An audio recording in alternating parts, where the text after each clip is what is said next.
All right, welcome everybody. Today is Tuesday, March 8th, 2020. It's 8:30. It's 8:34 a.m. We're going to call to order the Legislative Audit Commission. And this morning we are one order of business is the report on the Minnesota Department of Education role in addressing the achievement gap. And before we get started, let's do a roll call, please. This is Shelley Gill, and I'll take the roll. Senator Cran. Present. Senator Benson. Representative Bernardi. Present. Representative Erickson. Erickson present. Senator Frentz. Here. Representative Hansen. Present. Senator Kiffmeyer. Senator Klein. Representative Liebling. Representative Pearson. Pearson present. Representative Quam. Present. And Senator Rest. That ends the roll. Excellent. Thanks, Ms. Gill. So with that, as our formality goes, we'll turn over for opening comments from Ms. Randall. Ms. Randall, please introduce yourself. Thank you, Mr. Chair and members. For the record, my name is Judy Randall. I'm the Legislative Auditor. Pleased to be here today to release our evaluation on the Minnesota Department of Education's role in addressing the achievement gap. We're going to do a little swapping here. So I'm going to make my introductory comments, pass it over to Ms. De La Cueva, and then I'm going to go try to log in somewhere else. So thank you for your patience this morning with our technical difficulties. So the achievement gap is something that has been a top concern here in Minnesota. Legislators, educators, and the general public, we're all concerned when we hear that the Federal Reserve says our state has the largest achievement gap in the nation. What we found, though, when we were digging into this topic is that there's not a common definition or understanding of what the achievement gap means. As you likely know, the achievement gap is measured by comparing student groups on some measure, but which student groups and what measures? Standardized testing, attendance, graduation rates, those are all valid measures. But despite the importance placed on the achievement gap, we found that state law doesn't actually define achievement gap. It doesn't establish a common understanding or shared definition of how to measure it. Similarly, what we found when we dug into this topic is that the state law does not establish clear responsibilities for the Minnesota Department of Education regarding the achievement gap.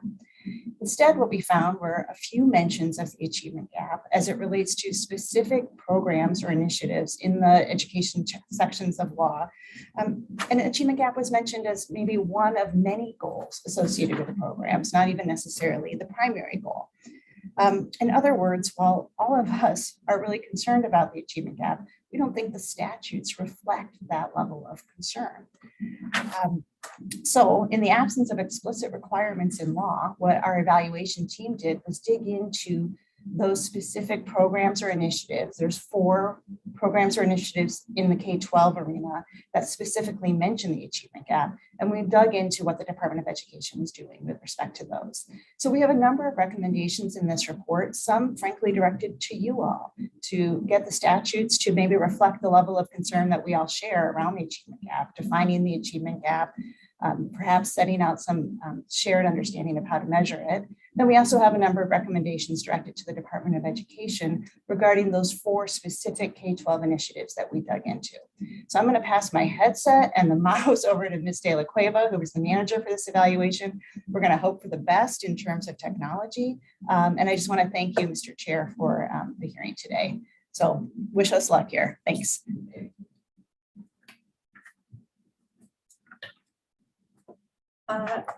Senator Cran, you're muted. Thank you, Ms. Randall and Ms. De La Cueva. When you're all ready and have changed driver's seats, please introduce yourself, and then the floor is yours. Thank you. Absolutely. Can you see the PowerPoint presentation here? Excellent. Thank you. All right. Thank you, Mr. Chair and members, and thank you, Ms. Randall, for that introduction.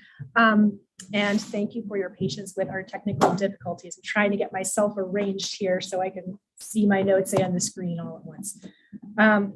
My name, for the record, is Sarah De La Cueva, and I'm from the Office of the Legislative Auditor. And it is my pleasure to be here today to tell you about our evaluation of Minnesota Department of Education's role in addressing the achievement gap.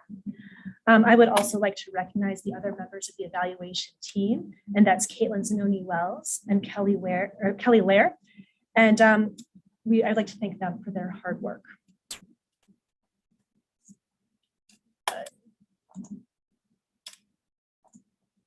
Oh no, my slides have disappeared. Okay, can I get a thumbs up if the slide just advanced to evaluation scope? Thank you so much. Okay, I think we are ready to go with hopefully fewer technical difficulties from here on out. So to start off, I would like to explain how this presentation will be structured, which also allows me to explain the scope of our evaluation, which Ms. Randall already sort of touched on. I should go ahead and tell you that our team did not solve the problem of the achievement gap, unfortunately. And we know that there is a lot of questions out there that one could ask about the achievement gap, and we were looking at really just a very narrow slice of it. We focused our evaluation narrowly on how MDE's role addressing the achievement gap is defined by Minnesota statutes. So after I present some quick background information, I'm going to move on to explain what we found about the Minnesota statutes themselves and the nature of the role they establish for MDE. And then I'm going to go on to discuss each of the 4 K-12 initiatives that we evaluated in turn, and I'll explain our findings and recommendations for MDE in the legislature. I want to acknowledge here that we know that the Minnesota Department of Education considers the achievement gap central to its mission. And we know that a lot of what the department does relates to the achievement gap. However, we clearly couldn't evaluate everything the department does. And so we're really just going to focus narrowly on those 4 areas where statutes establish a link between the Department of Education and the achievement gap. So before we get into our findings, I'll present just a little bit of background information, including how we're defining the achievement gap. The achievement gap is the difference in academic achievement or educational outcomes between different groups of students. And in order to have a gap, you need 2 key components. The first is that you must establish what groups you're going to be comparing. The academic studies that we reviewed as part of a literature review most often compared students of different racial, ethnic, or socioeconomic backgrounds. Of course, one could also measure the achievement gap by comparing any 2 groups of students. For example, students who are English learners and those who are not, or students who are receiving special education services and those who are not. The second component is to determine how to compare your chosen groups. So there are a number of ways, and probably the most well-known is standardized testing. There's the performance on standardized math and reading exams. You could also use graduation rates, performance on college entrance exams, rates of disciplinary action, and attendance, just to name a few. So Minnesota, as you've heard, has substantial achievement gaps in many areas. And the data I'm about to show you is just one example using the 2019 NAEP assessment for 4th grade reading. NAEP is the National Assessment for Educational Progress, and it's a series of assessments that's delivered in states across the nation to samples of students. So it's pretty representative of the population as a whole. So these teal bars in this graph, excuse me, represent the differences between average raw NAEP scores for students belonging to different demographic groups. Looking at the top bar, the difference between non-Hispanic white students and American Indian students was 37 points on average. Or rather, the difference between the average scores for those groups was 37 points. You can also see here that the difference between the average scores for non-Hispanic white students and Black and Hispanic students were also quite large, with slightly smaller differences when comparing with Asian students. I will move on to our findings I'll start with discussing how the achievement gap is addressed in Minnesota statutes. The first thing that we did when approaching this topic was to search statutes for the term achievement gap. We also added the term opportunity gap and disparity. And so we looked through the statutes to see where those terms showed up. And it was frankly relatively few mentions. The ones we found, as I've mentioned, are concentrated in the sections related to those 4 K-12 initiatives. I would also like to pause here to acknowledge that we know that a lot of people prefer the term opportunity gap instead of achievement gap. We decided to stick with the term achievement gap for the purposes of this report because it is the term that is more dominant in Minnesota statutes right now. So we found that there's not a single clear definition of achievement gap in Minnesota statutes. Some of the different initiatives include statutory language about comparison groups, but none of them explain how the gap should be measured. Further, the statutes that mention the achievement gap do not clearly articulate MDE's responsibilities with respect to the achievement gap. For the most part, they assign responsibilities related to the initiative as a whole. For example, MDE must administer World's Best Workforce, and World's Best Workforce relates to the achievement gap. But the World's Best Workforce statutes themselves do not assign a specific achievement gap responsibility to the department. So we think that the legislature should consider defining the term achievement gap in statute to underscore the importance and to ensure a common understanding for policymakers, the Department of Education, school districts, charter schools, and other stakeholders. The legislature may also wish to define the term opportunity gap and make explicit how it differs from achievement gap for the purposes of state law. Second, the legislature should consider more explicitly defining the Minnesota Department of Education's responsibilities with respect to addressing the achievement gap. This could look like a number of things. For example, it could be requiring regular reporting on the extent of the gap from MDE to the legislature.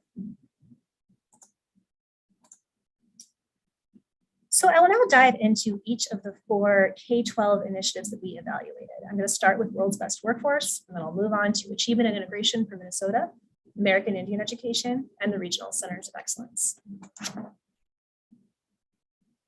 World's Best Workforce is an accountability framework that requires all school districts and charter schools to create a strategic plan that addresses 5 goals established by statute.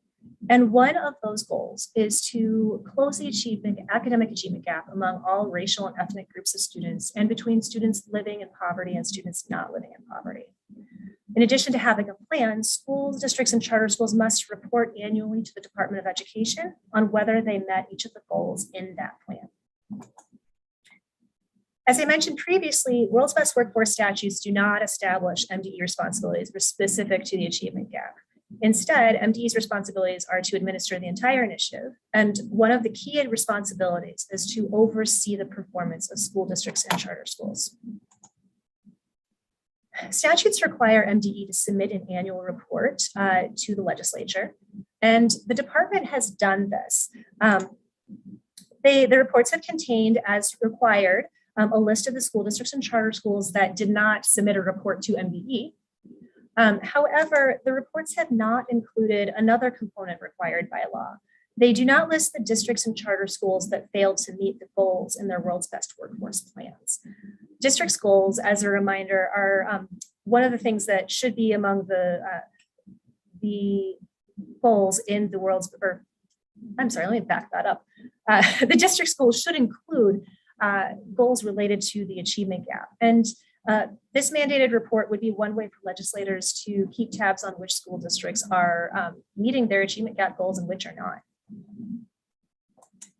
There is a separate requirement within the World's Best Workforce statutes that I wanted to mention briefly, and this is a requirement to have MDE measure which districts are failing to make sufficient progress towards driving towards World's Best Workforce. And it's a slightly different thing. It's over a 3-year period rather than the annual report in the previous point. We found that the statutes do not define the term sufficient progress or explain how MDE should determine whether school districts and charter schools have made sufficient progress.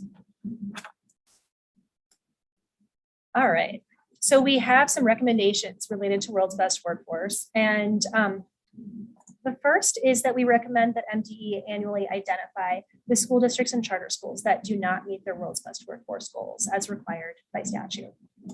Second, we recommend that the legislature define sufficient progress and the method through which MDE should measure it. This might mean determining whether districts have met their goals as reported to MDE, or it might mean something different. It might mean evaluating standardized testing results, graduation rates, and other things, and comparing schools against each other or against department thresholds.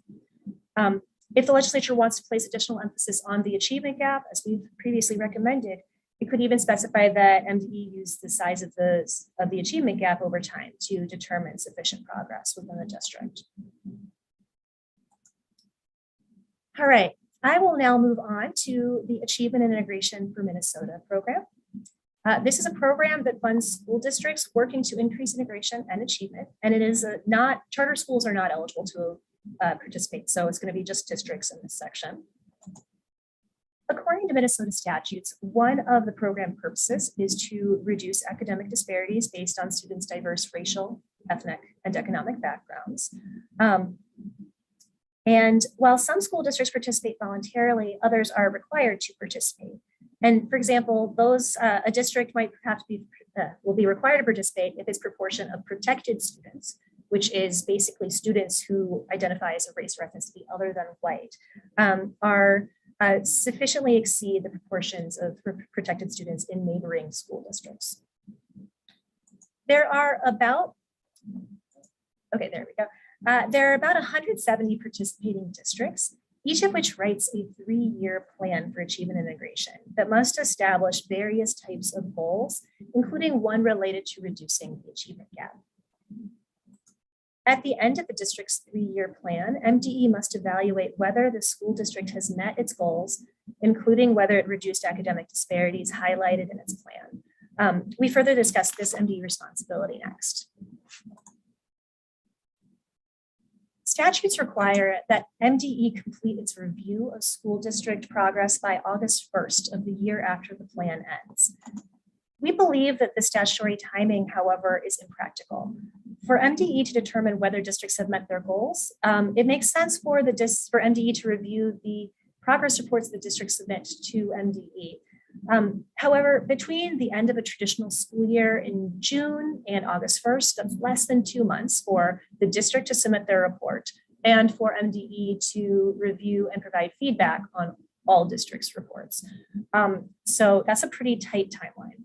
Further, many school districts depend on the Minnesota Comprehensive Assessment, the MCA, in order to assess their own progress. And these scores are typically not available until after August 1st.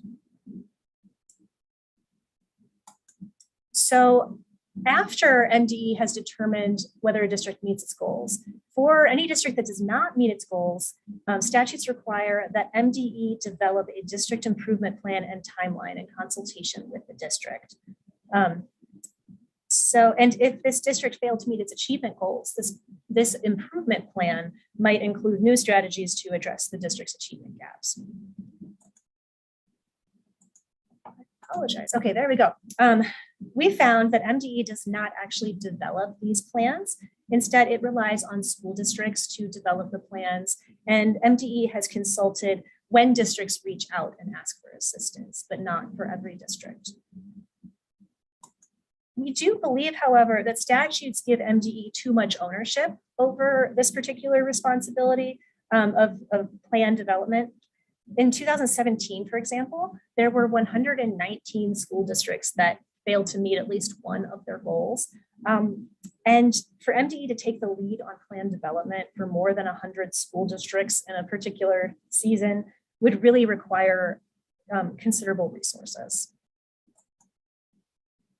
We make recommendations for the legislature and MDE related both to the timing of district evaluation and to the improvement planning process. We recommend that the legislature revise the deadlines in statute so that districts submit their plan and progress reports to MDE in September, and for MDE to review and provide feedback on those progress reports by the end of the year. This would allow districts sufficient time to produce their reports once the MCA scores have become available. We also recommend that the legislature shift the primary responsibility for improvement planning. And again, this is when districts have not met their goals. This is an additional plan, not their original 3-year plan. We think that the improvement planning responsibility should be shifted from MDE to the districts. We believe, however, that MDE should take a more active role than it currently does. Even if a district is developing its own plan, we would like to see the department guide and consult with each district throughout the process on an individual basis. All right, I'm going to shift gears to something completely different now. I'm going to turn to American Indian education, which is in the area where statutes provide the most direct link between the Department of Education and the achievement gap. Statutes require that MDE develop a strategic plan and long-term framework. And one of the goals in this plan must be to close the achievement gap between American Indian students and their more advantaged peers.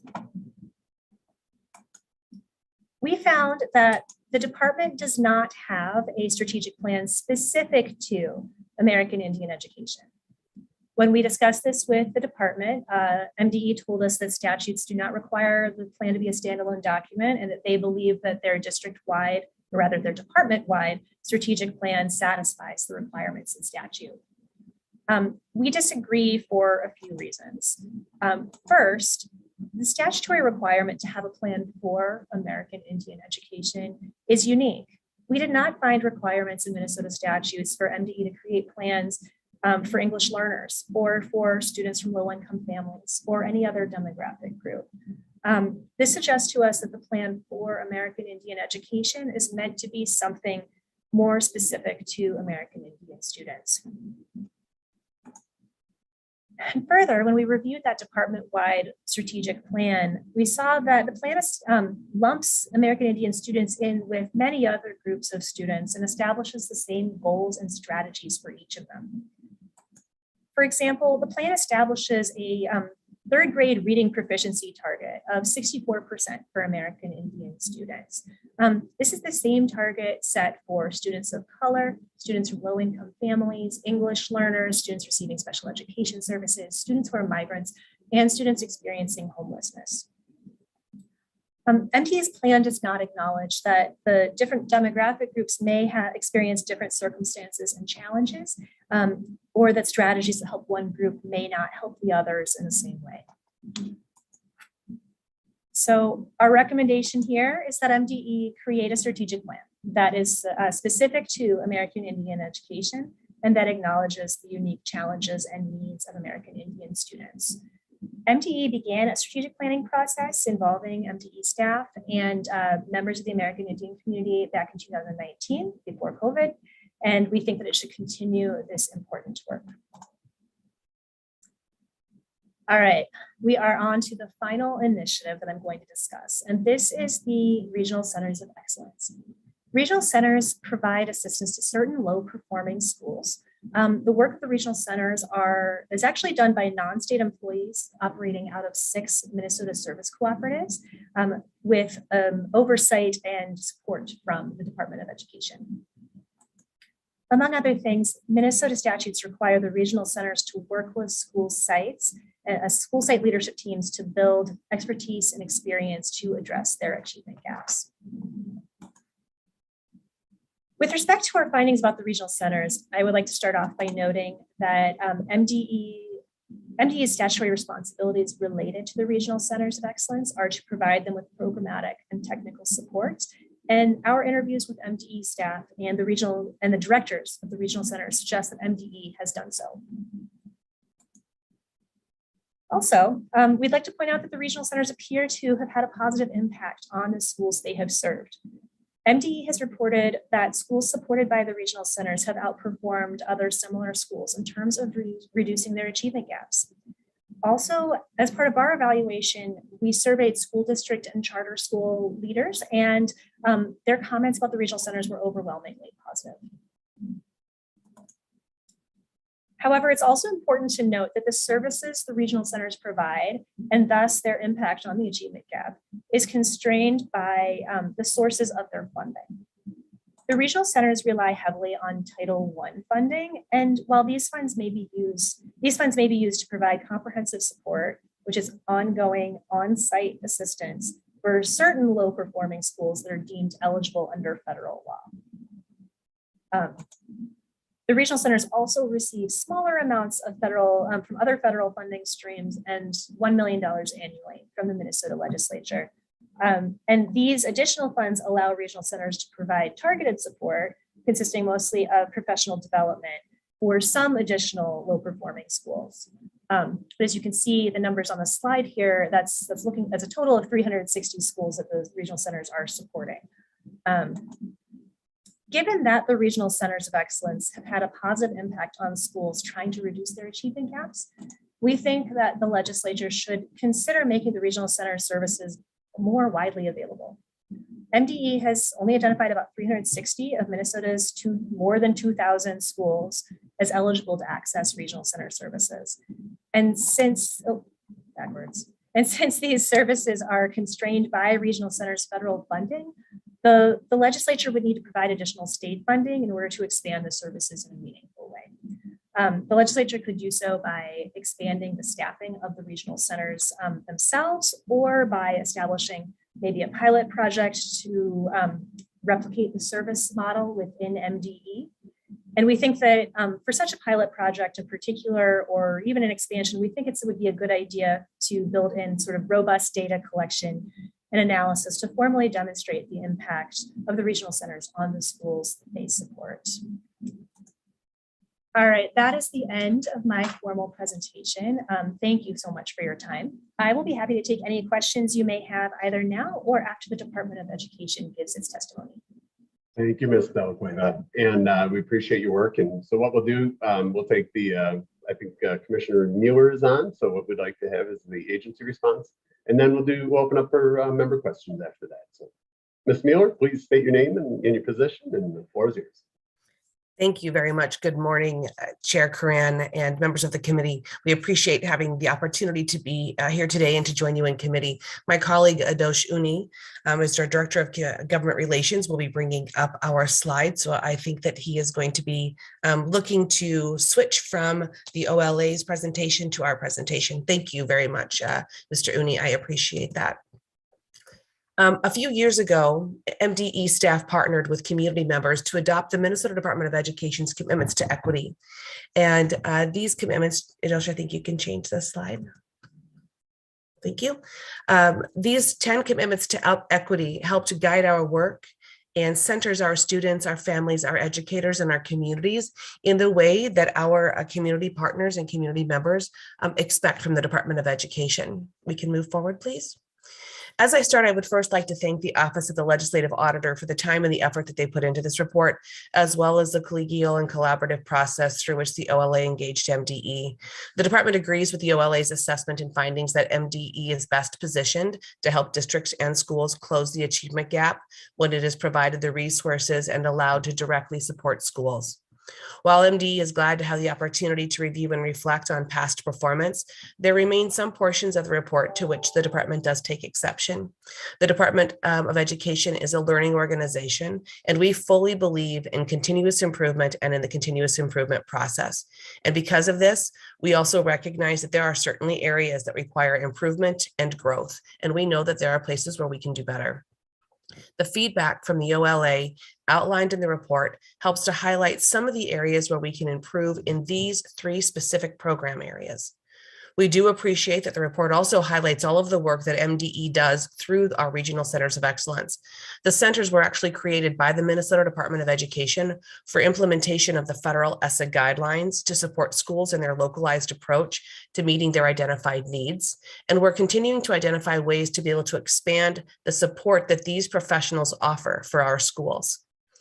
The report most clearly, however, demonstrates that people matter in providing support to our schools, especially when those people, the education professionals, are able to dedicate their time to supporting schools and not compliance actions. It's important to note that when looking at the 4 program areas identified in this report, the Office of American Indian Education, the Achievement and Integration Program, and the World's Best Workforce, these 3 programs have a total of 7 dedicated FTEs, and their work is directed by state statute. In contrast, the Regional Centers of Excellence created by the Department of Education has 57 FTEs, and the department directs their work. Put simply, MDE lacks the adequate capacity in 3 of the 4 programs areas to be able to provide the oversight and comprehensive support that our schools deserve. MDE would certainly welcome more funding from the legislature for FTEs to build our human capacity to support our schools as well as our students. Next slide, please. The term achievement gap in education is easily defined, as the OLA has been able to lay out. It is the disparity in academic performance between groups of students and their differences. But the differences between the achievement gap and the opportunity gap are also easily delineated. The cause of the achievement gap and the strategies to close the gaps both in opportunity and achievement are far more complex, and the title of the report does not reflect the full scope of the work that MDE has undertaken to support our public schools in closing the achievement gap in Minnesota. In the space of pre-K-12 education, MDE engages in a wide variety of activities to support all 544 school districts and charter schools, approximately 900,000 pre-kindergarten through grade 12 students, 82,000 adult learners, and more than 52,000 licensed teachers and countless school staff. We appreciate that the OLA is acknowledging that this report is not a full evaluation of MDE's role in the achievement gap, but only the 4 programs that they were able to evaluate with the term achievement gap linked in state statute. Next slide, please. As a state agency, MDE has a responsibility to address the systemic structures, processes, and barriers that have resulted in persistent achievement gaps. We believe that report that does not cover the full depth and breadth of the agency's leadership and work as it pertains to the achievement gap, nor does it outline the specific actions that MDE has taken to support public schools in eliminating disparities and ensuring that every child receives a high-quality education, no matter their race or zip code. As schools work to close gaps, MDE's support includes much more than the 3 statutorily required programs and the regional centers of excellence included in this report. I'll highlight some of those areas, but the list won't be exhaustive. As we think about the role of academic supports and the work that the Department of Education does in supporting schools, we are providing research-based literacy, math, and other academic subject strategies and support. We're developing rigorous academic standards to serve as the basis of what all public school students should know and be able to do as a result of their K-12 education.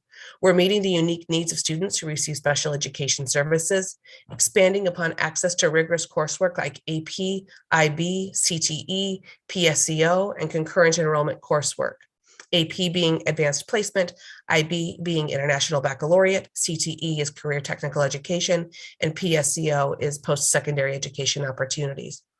We're also serving to meet the unique needs of our students who receive gifted and talented services and expanding career pathways to support Minnesota's economic pillars. In the space of early learning, we're working to ensure that every student has access to high-quality early learning opportunities to support their learning and development. We've created the kindergarten entry profile, established voluntary pre-K and school readiness plus programs, early childhood family education and school readiness, as well as early learning scholarships to ensure that our students have the right best start.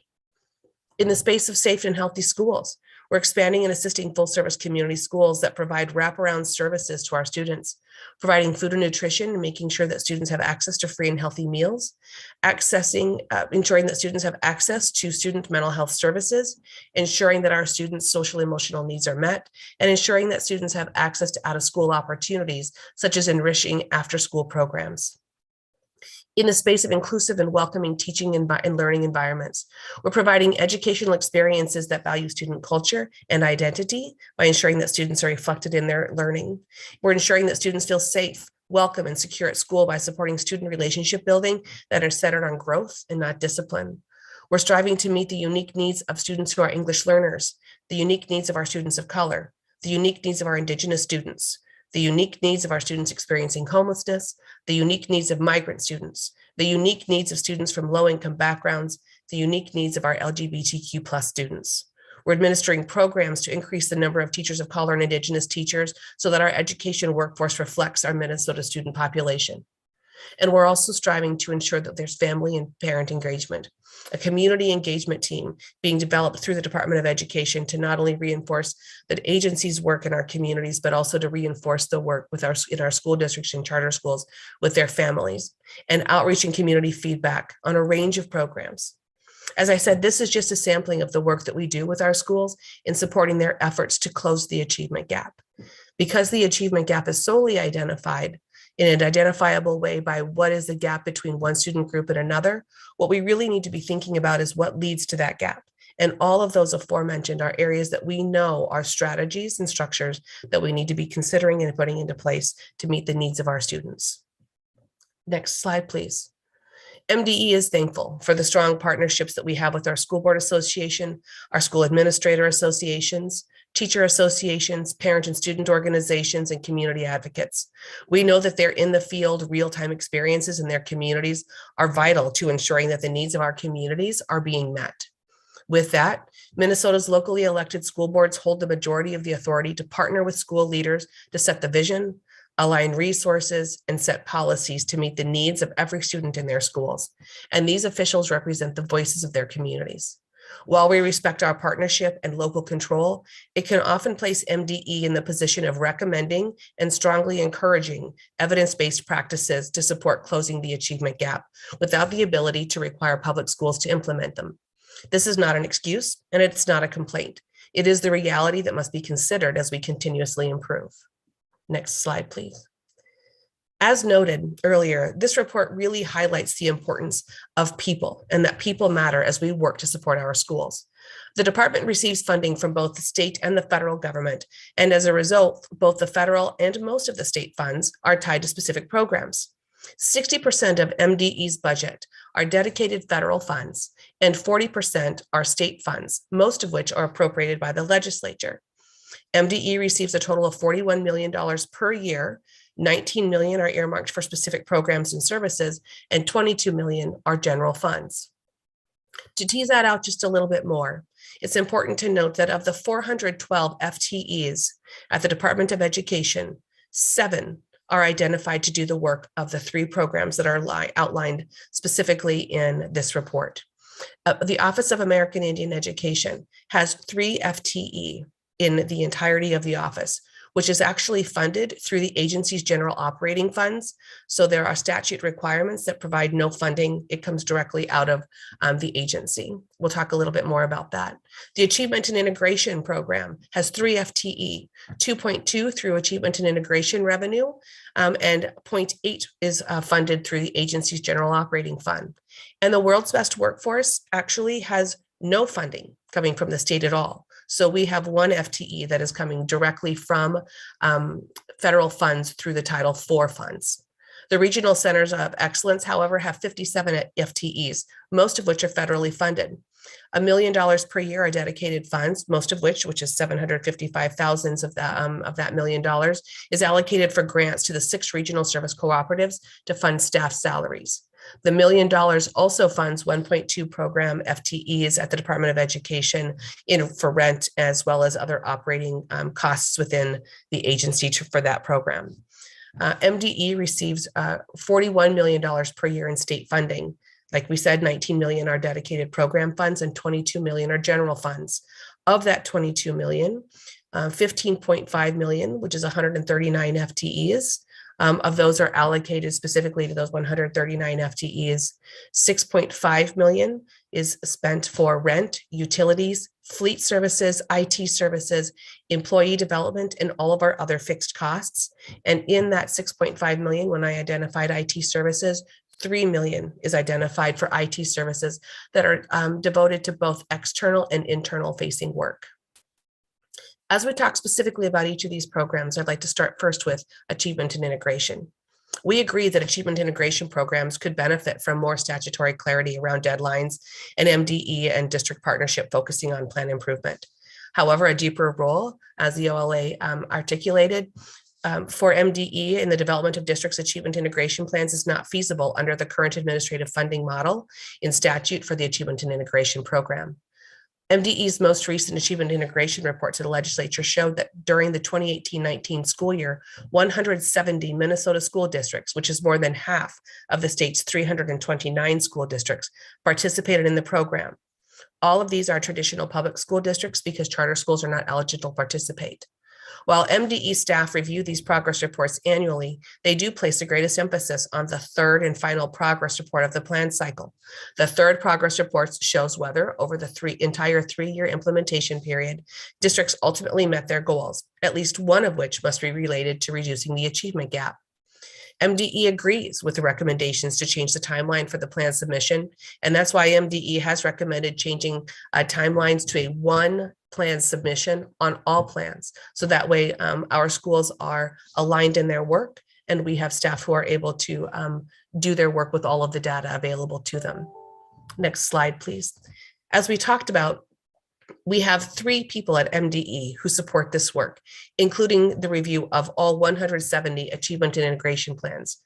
As an agency, we receive 0.2%, which is roughly $290,000 a year of the achievement integration revenue that goes out to schools for grant administration.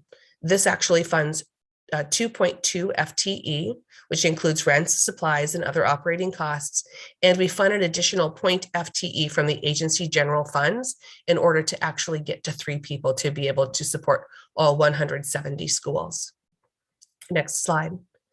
MDE and the legislative auditor do have differing interpretations about the requirements of the World's Best Workforce Review. The plain language of the statute does not state that the reviews must occur annually. This 3-year period, the department understands, was specifically intended to mirror the requirements of the 3-year review cycle required under the federal ESSA expectations and a continuous improvement process. MDE has and will continue to meet the 3-year review requirement. If the legislature does choose to follow the recommendations of the OLA regarding annual evaluation and reporting, then additional funds will need to be allocated to meet this expectation. We again agree with the recommendation to change the timeline for plan submission. And again, that is why we are continuing to put forward a recommendation and a statutory change so that there is a one-time plan submission. As we look at funding for the World's Best Workforce, MDE receives no dedicated state funding to operate the World's Best Workforce. It is a statute that requires all 544 school districts and charter schools to submit a plan to the Department of Education, and there is no funding set aside to be able to do that. As a result, the Department of Education needed to find funding to be able to meet these statutory requirements and expectations. We have one FTE who supports all of this work, and person is actually funded through federal funding. As we move, Commissioner Mueller, Yes. I don't have a copy of the presentation. We're on slide 12. Could you give me an ETA on what the number of slides are left? We've got most of this report. Yep, 2 slides. In the report. Thank you. Yeah, we have 2 slides. Is it okay to continue? Yep, please proceed. Thank you. As we look at the American Indian Education Strategic Plan, the department disagrees with the assertion in the report that the Office of American Indian Education does not have a strategic plan specific to American Indian education. American Indian students are within every facet of education, from gifted and talented services to special education services, and our strategic plan is based on inclusion of our students. The agency-wide strategic plan encompasses the department's whole vision for education in Minnesota, and each of the objectives, goals, and key strategies were designed with the requirements of the Office of American Education Strategic Plan in mind. The goals and strategies are aligned, and there are specific action steps that work on the mission and the vision of the Office of American Indian Education.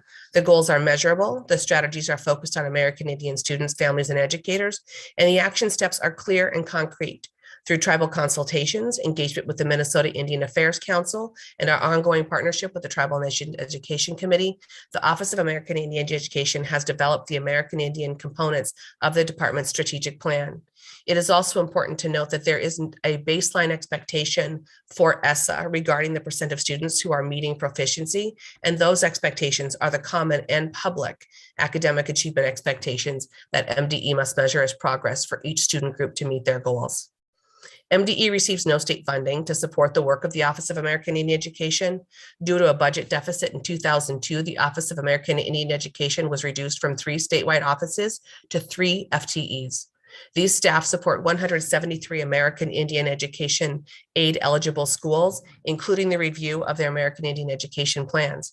This office is also required and responsible to support 37 districts that are required to do ESSA tribal consultations under the ESSA federal law and 11 government to government tribal consultations.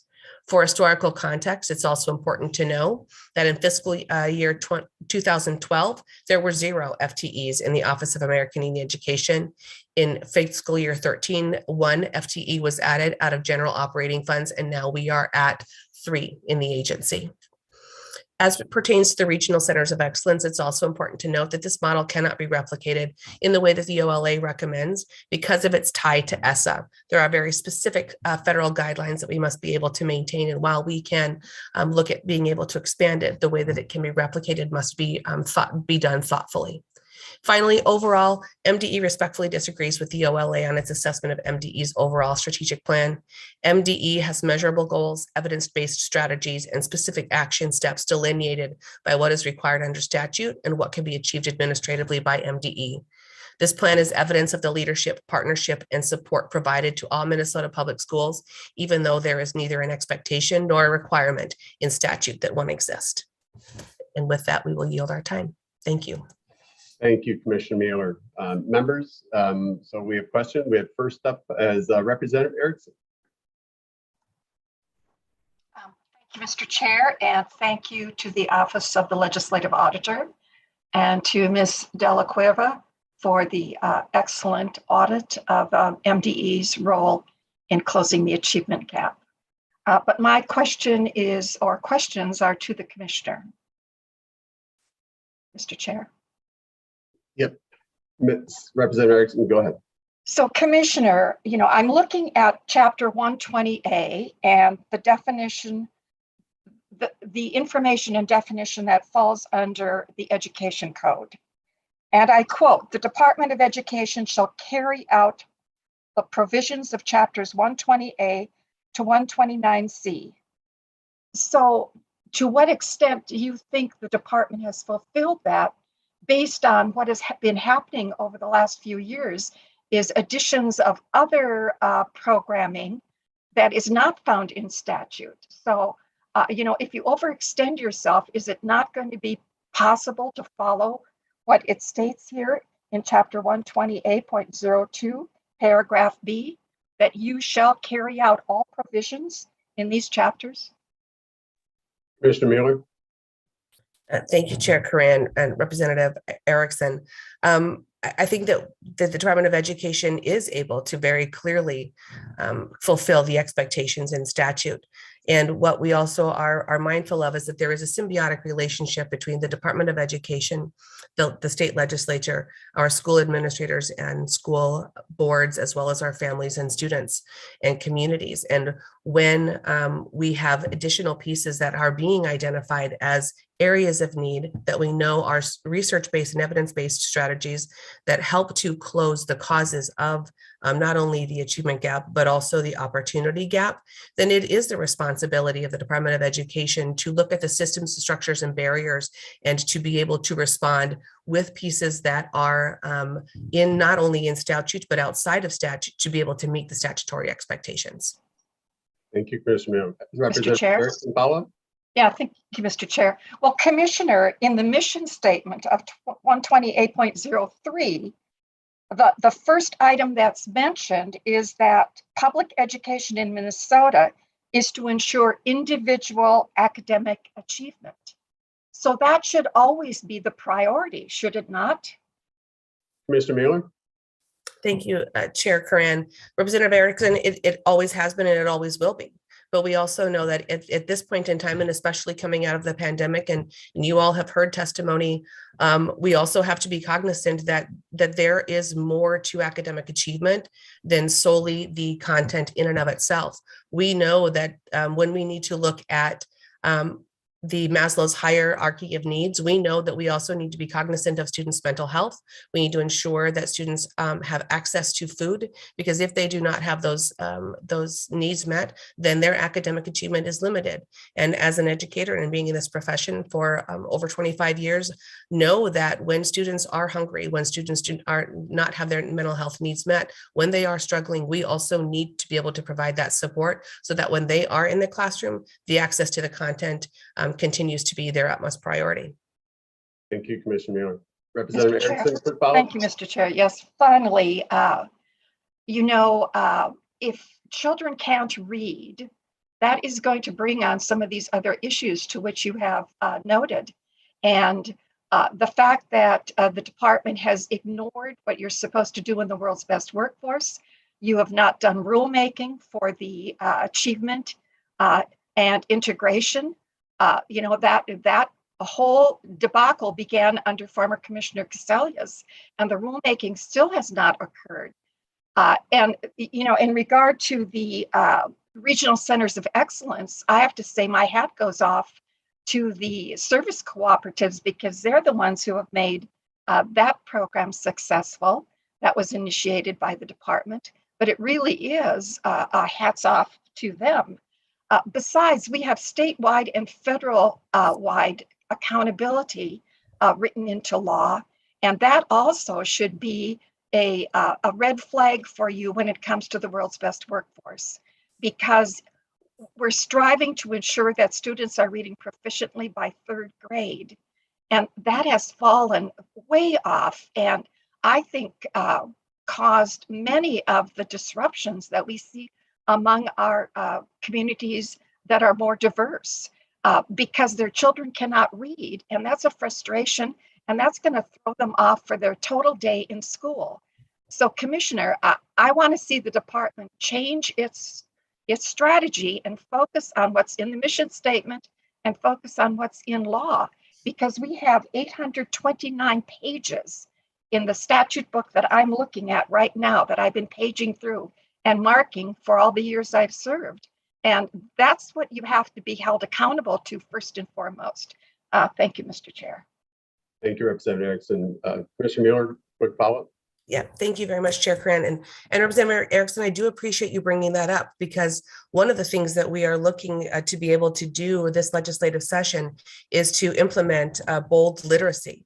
And we've been implementing that since this summer, and we are finding that our schools find great support through that, as we know the implications, and that is why we do have a 3rd grade literacy as a place that is identified.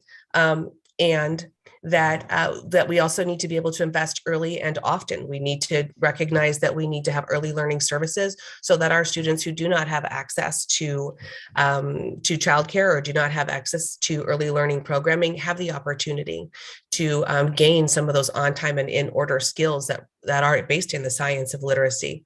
I agree that our service cooperatives are remarkable partners, and we are deeply grateful for their work in supporting the regional centers of excellence.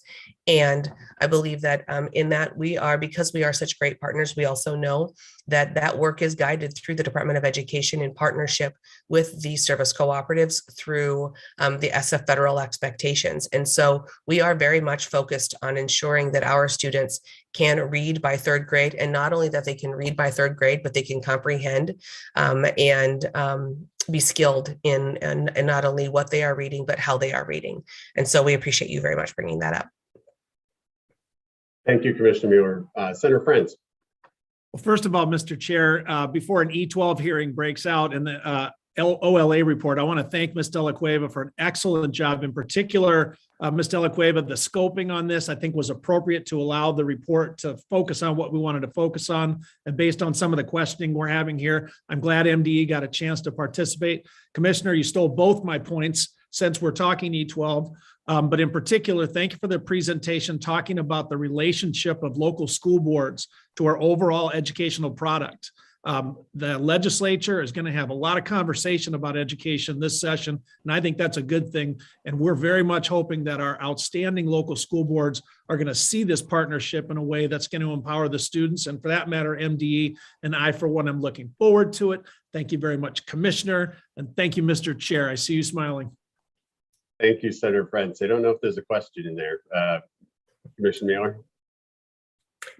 No, thank you very much, Senator Frentz. I appreciate that. And we do value the partnerships that we have, again, with our school board association, our administrators, our teacher organizations, as well as parents, students, and community advocates.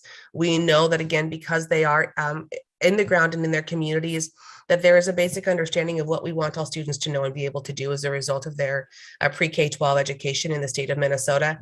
And we know that it needs to look a little bit different from community to community based on the individual needs, not only of the community itself, but also of the school community. And so I appreciate that and look forward to continuing to partnering with them. Thanks, Commissioner Mueller. Representative Hansen? Thank you, Mr. Chair. And I have a question for both the auditor and the MDE commissioner. Listening to the presentation, it seemed as if we have some work to do in the legislature in terms of defining achievement gap or opportunity gap. And it seemed that the presentation focused on Native Americans because there was more statutory guidance there. Is it required that we need to define each opportunity deficiency in law in order for the agency to be looking and measuring? For example, it's my understanding that African American achievement gap is greater than Native American, and that there's actually been in the last year maybe some improvement on Native American achievement gap, but where African American achievement gap may have faltered. Are we required to define everything that needs to be looked at prescriptively, otherwise the agency will not do it? Or is the discretion there that they should do it, or do we have to tell them that they have to do it? Thanks, Representative Hansen. Ms. Randall, would you like to take the first component of that response? Thank you, Mr. Chair. Yes, thank you, Mr. Chair and Representative Hansen. Thank you for the question. So the short answer is no. The legislature does not need to prescribe everything you want an agency to do in law. I mean, then statutes would be even longer than the 800 plus pages Representative Erickson mentioned. I would just comment that after hearing the commissioner's responses to our evaluation, what strikes me is the department is doing a lot of different things, and they are telling you what they are doing in this presentation. But I don't think the legislature has good information about that. You don't have specific things that you're asking for them to do in terms of outcomes, and then you're not asking them to report directly to you on that. And so rather than maybe prescribing the how, right? I don't think statute should lay out the how to do it, but maybe be a little bit more clear on the expectations. Department of Education, we are charging you, I'm just making this up, we are charging you as the State Department of Education with responsibility for improving the achievement gap. We want to see how it has changed over periods of time on these dimensions. And so that, I think, could help focus the conversation. I think it could get members more information, and it could help to highlight for the agency what the priorities are for the legislature. So that's we could get more into the details, but that's my short answer. Thank you. I'll go, Representative Hansen. I think Commissioner Mueller, do you have a comment to that, to Representative Hansen's question? Thank you, Chair Corinne and Representative Hansen. We do agree that it is a really good point, and it is very helpful to have some type of reporting to be able to talk about capacity building. We also know that because local control is a really important piece of who we are as an education system and as a state of Minnesota, that right now what we do is strongly recommend or require and very rarely require. And so not only being able to identify what those outcomes are, but then there would need to be some type of mechanism then that would have an expectation around that, what that would look like, because we can continue to recommend and or strongly encourage schools to implement very specific pieces or strategies or ideas that are evidence-based. But at this point in time, if there is no requirement, then schools are going to make the decision that is in their best interest, that they have the funding, that they have the people capacity to be able to do, and that they believe is the right decision for their schools. Thank you, Commissioner Mueller. Representative Hansen? Yeah, I have a short follow-up. Oftentimes when the agencies are operating, they operate in a vacuum amongst themselves and may not be looking to cross-pollinate, so to speak. And I think one area where education and looking at the achievement gap may want to view is the Pollution Control Agency has identified environmental justice areas, census tracts within the state, where there may be a history of environmental contamination. I believe this week there was a report that was published that those of us who are in the late baby boom may have been exposed to lead, that for essentially a couple decades, leaded gasoline may have had an impact on brain development until it was phased out. It's something that's demonstrable. And so when we look at things in terms of just the outcome, we need to look at some of these other factors that may be having impacts that we haven't considered. And, you know, we just keep learning more, and we are busy in our own jobs doing our own thing. And there may be another piece that comes into this that we should consider. But I do want to just go back to validate if both on the environmental justice, but also if African-American achievement gap has widened in the last couple of years. Thank you, Representative Hansen. Commissioner Mueller. Chair Corinne and Representative Hansen, I think that was an incredibly important point. What we recognize is that education is not does not live in isolation.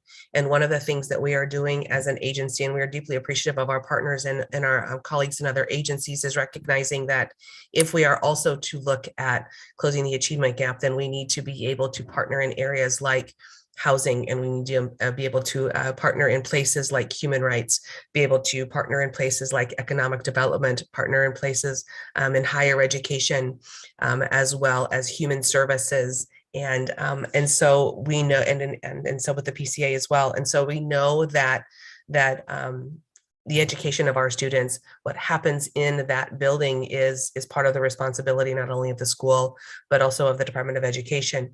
And we recognize that what happens outside of the school setting also has impacts, and that we do have places and spaces where if students do not have a place to live, if they do not have food, if they do not have, or if they have experienced high levels of trauma, then we know that there are other pieces that we are also needing to be able to account for in order to not only meet those needs, but also move to the point where they can cognitively step into that role of a student.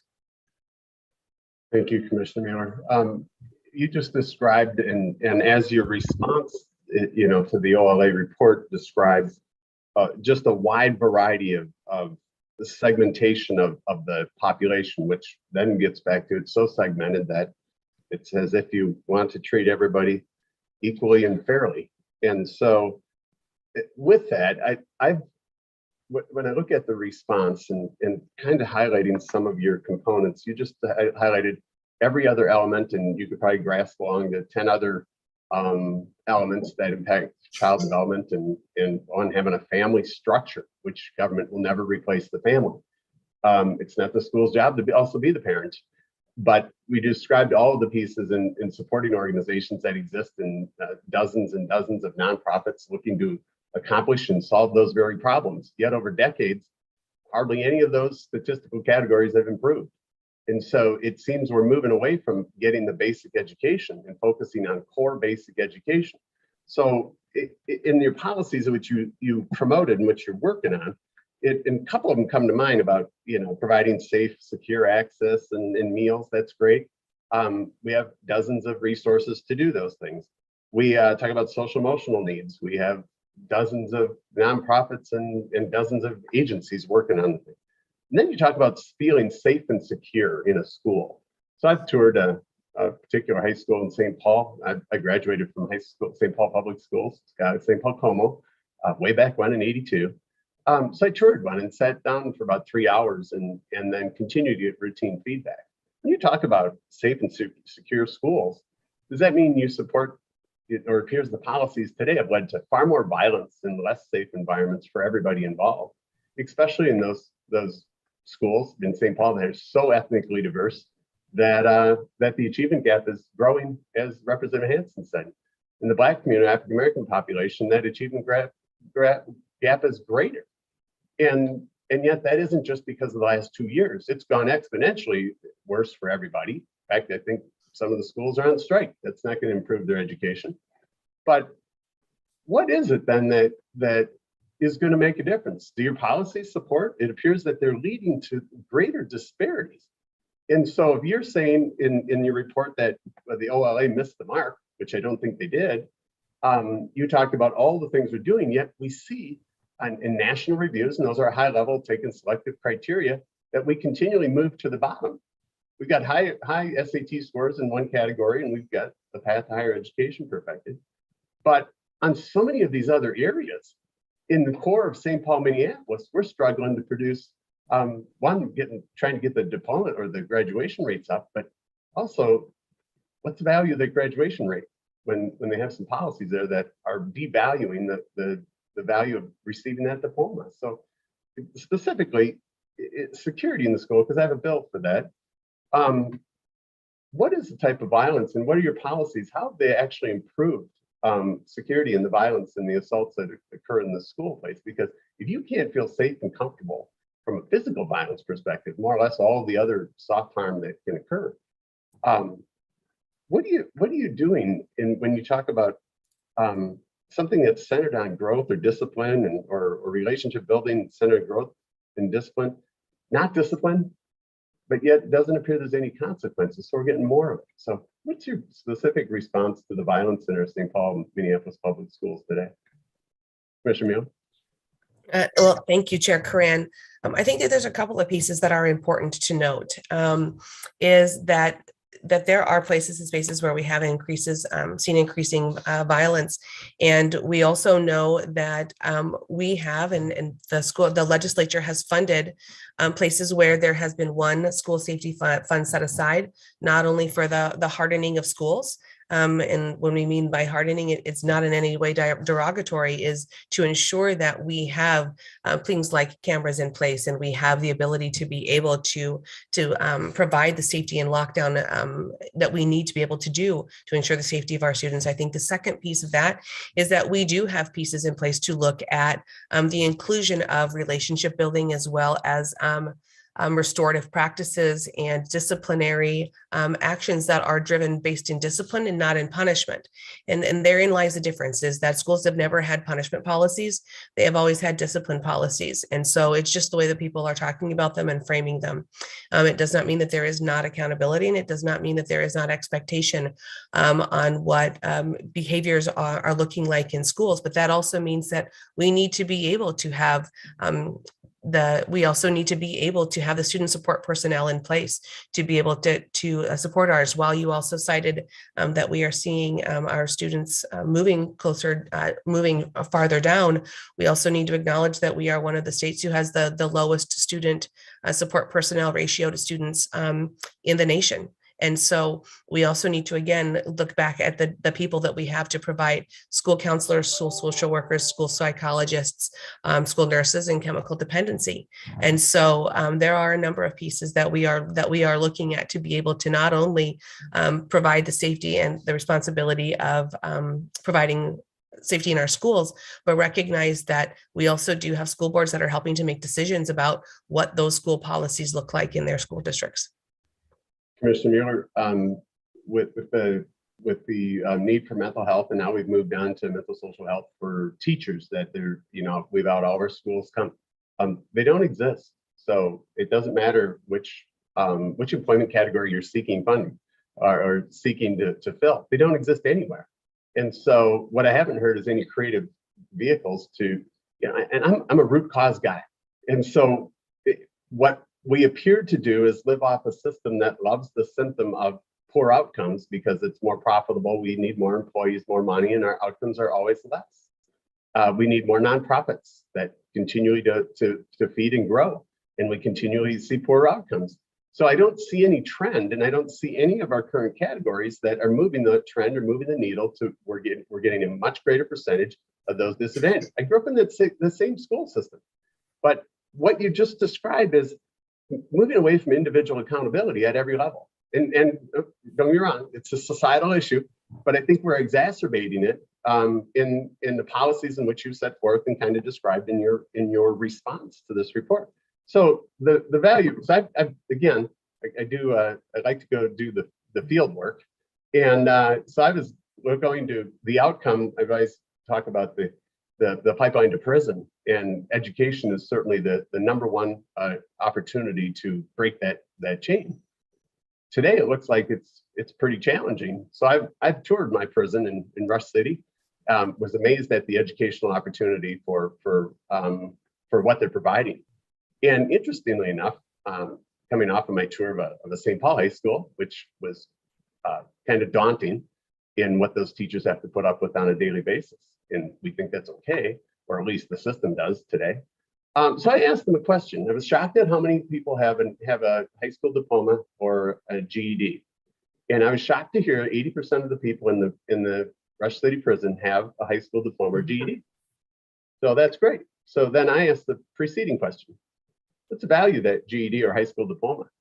And they said they had just come off a plan to talk about it's very limited in many cases. And so what I asked them is, they don't currently track where they received that GED or the high school diploma, but many of them, they're going to revise their policies where they're going to have to evaluate everybody and actually provide an education, just not a document. So my fear is in the prison system itself, we've graduated kids to achieve some type of categorical improvement, yet at the same time, the value of that diploma is greatly diminished. One scenario in that public school that I toured, it was a high school in St. Paul. Their policies are that your grading system is they get a 4 if they turn an assignment in. You think it's good if we turn an assignment in that you get what is the equivalent of an A without actually accomplishing anything, but turning it in? That's a policy that's in place today. And I think the Department of Education should certainly look at that and say, my God, we would never support that type of policy. Yet everything I see kind of supports that you would. So I'm just drawing the analogy that when you look at all those ancillary outcomes, not just are you moving to a higher education, but in the prison system, we need to know the value of that education. It's being diminished, and it's in the very targeted populations that you have listed and called out in a dozen different ways. And those outcomes are not improving. So the specific question then is, in the St. Paul school that I toured, is it a policy that the Department of Education supports that because a student turns an assignment in and they should achieve an A regardless of the outcome or the actual achievement of that class assignment or that particular paper? Is it something the Department of Education supports? Ms. Mueller? Chair Corinne, I think that there are a lot of pieces in there that I'd like to be able to address. First and foremost, based on the question, it's important to note that grades are a local decision, and the Department of Education does not have a role in the grading decisions that are made at the local level, either by the school boards or school leaders. And so that I'm not going to be able to speak to. I'm not going to second guess or armchair quarterback our school leaders and our local control.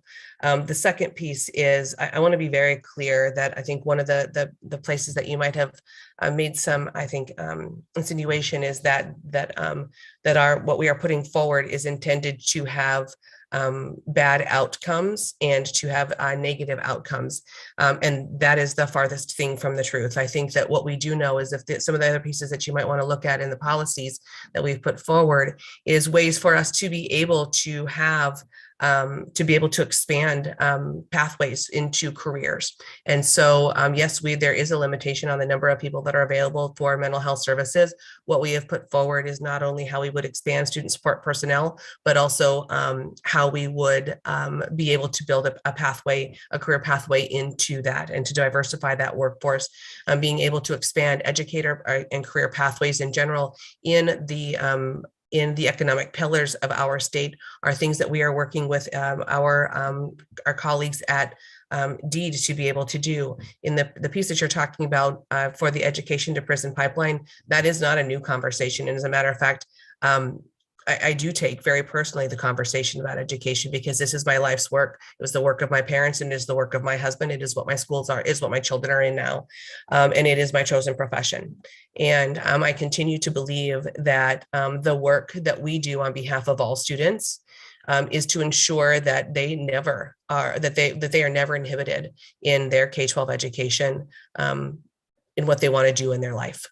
And so what we know is that if we have, we partnered with our colleagues also, we are partnering with our colleagues at the Department of Corrections, as well as the Office of Higher Education, to be able to look at, and one, how can we expand opportunities and pathways for people who are currently incarcerated, and two, recognize that students and juveniles who are currently incarcerated are first and foremost general education students who happen to be incarcerated. And so what are we going to be able to do to help to ensure that when they walk out of those doors, and they are continuing to be contributing to citizens in the state of Minnesota, what have they been able to continue to grow in their high school diploma, as well as in their GED. I do believe that a high school diploma means something, and so does a GED. It means that our students have walked away with academic standards that have been established by the state of Minnesota in what students know and are able to do, and it's a guaranteed and viable piece. And so we are looking at being innovative in the ways that we are being able to expand pathways. We are looking at being innovative in how it is that we can provide support. We do know that for a lot of our students and families, and you had said this, that the school's obligation is not to replace the family unit. And we also know that there are students who do not have families, and the school is their family. And so we are really striving to be able to do both. And when a student is successful, then our students are successful. And when we see a student who struggles, I can tell you that from the moment that I have done this work, that the students that I taught 25 years ago are still my students.